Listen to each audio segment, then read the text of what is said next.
I'm stuck inside an absolute value equation. I'm the unknown. Will you help figure out what I'm equal to and get me out of here?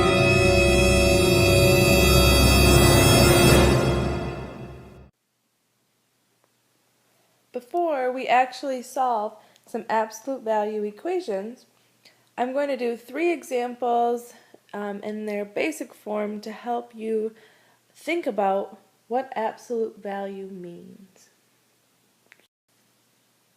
In our first example, we want to find what value of x makes this equation true. What value of x, when you take the absolute value of it, gives you a positive 5? Well, there's the obvious one. X equals 5 because the absolute value of 5 is 5. But there's another solution. If x equals negative 5, the absolute value of negative 5 is also positive 5. So there are 2 solutions to that equation. Here's another example that's a little bit more difficult. We want to know what value of x makes this true. So what value of x, when you add 1, take the absolute value, gives you 3? Well, there's the obvious one. X equals 2, because 2 plus 1 is 3, and the absolute value of 3 is 3. But what other number can make this true? Think about if x equals negative 4. If you plug in negative 4, negative 4 plus 1 equals negative 3, but the absolute value of negative 3 is positive 3. So there are 2 solutions, 2 and negative 4. And here's our last introduction problem. What value of x, when you take the absolute value of it, gives you a negative 9? So what number, when you plug in for x, take the absolute value, will you get a negative 9? Well, absolute value means always positive, so there is no possible solution for x. So in this case, there is no solution.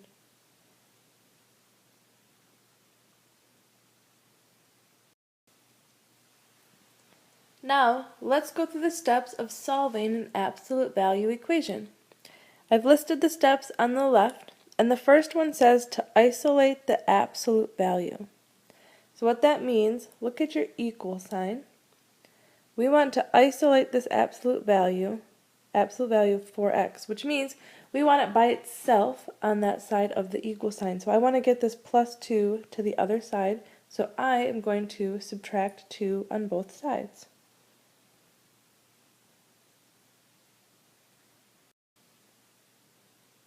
So I'm left with the absolute value of 4x equals 20.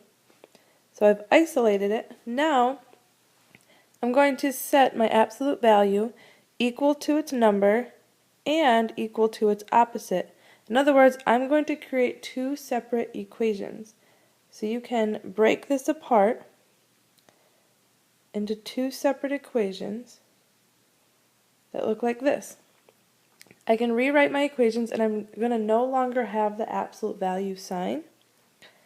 So I have 4x equals 20, but to account for my other solution, I'm going to do 4x equals its opposite, the opposite of 20, which is negative 20.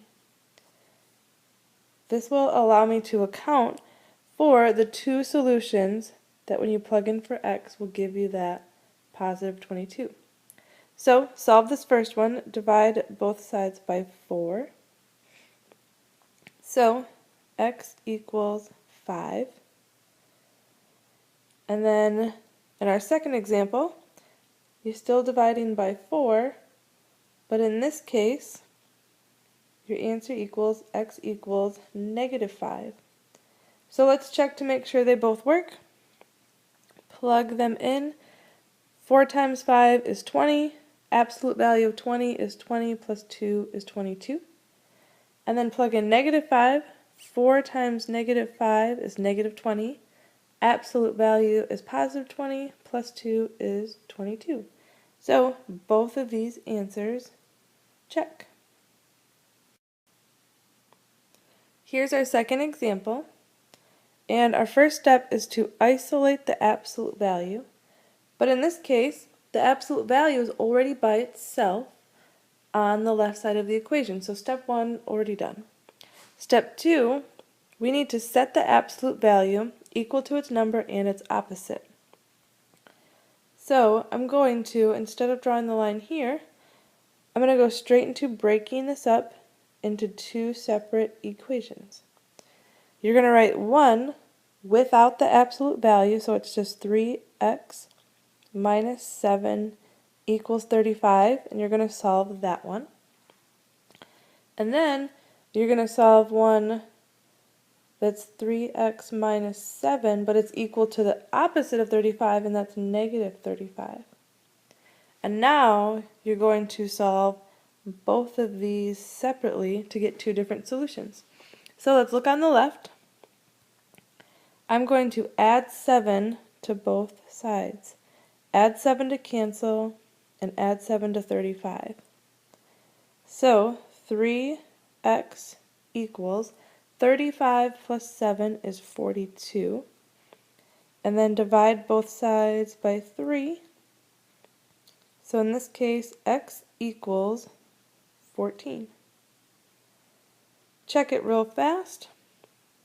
If you plug in 14, 3 times 14 is 42, and 42 minus 7 is 35. Now we have to solve our separate equation. So we're going to add 7 on both sides like we did on the other one. And then we have 3x equals negative 35 plus 7 is negative 28. And now we divide both sides by 3. And x equals, well, negative 28 thirds.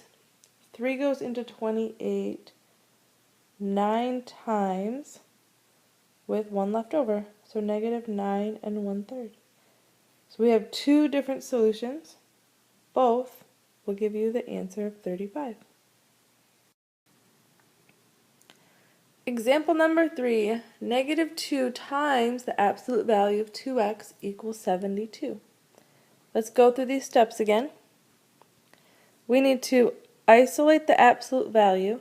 So in this case, as you can see, we've got this absolute value, and then this negative 2 out in front, we need to move to the other side so that this absolute value will be isolated. So what you can do, I don't want you to distribute over an absolute value.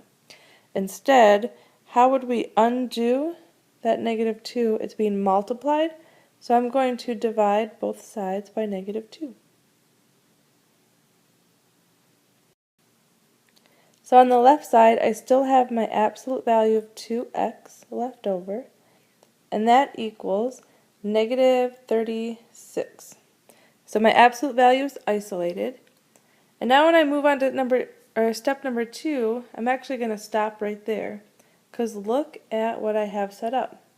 I have the absolute value of something equal to a negative 36.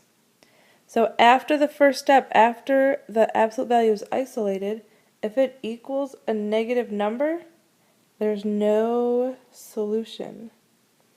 Because there is no way that you can plug in any number in for x, take the absolute value of it, and have it equal a negative number. So you need to recognize that, but you can't recognize it until after you have isolated the absolute value. So in this case, there's no solution. Alright, here is our last example before a story problem. First thing you should notice, oh no, it's equal to a negative number. However, our absolute value isn't isolated yet. So that negative number means nothing to us until we isolate the absolute value. So to get this absolute value by itself, we have to get rid of that negative 25, the subtraction of 25. So I'm going to add 25 to both sides. So here this cancels, and I'm left with the absolute value of 5x equals 20. So now that I've isolated the absolute value, it is equal to a positive number, so I can continue solving.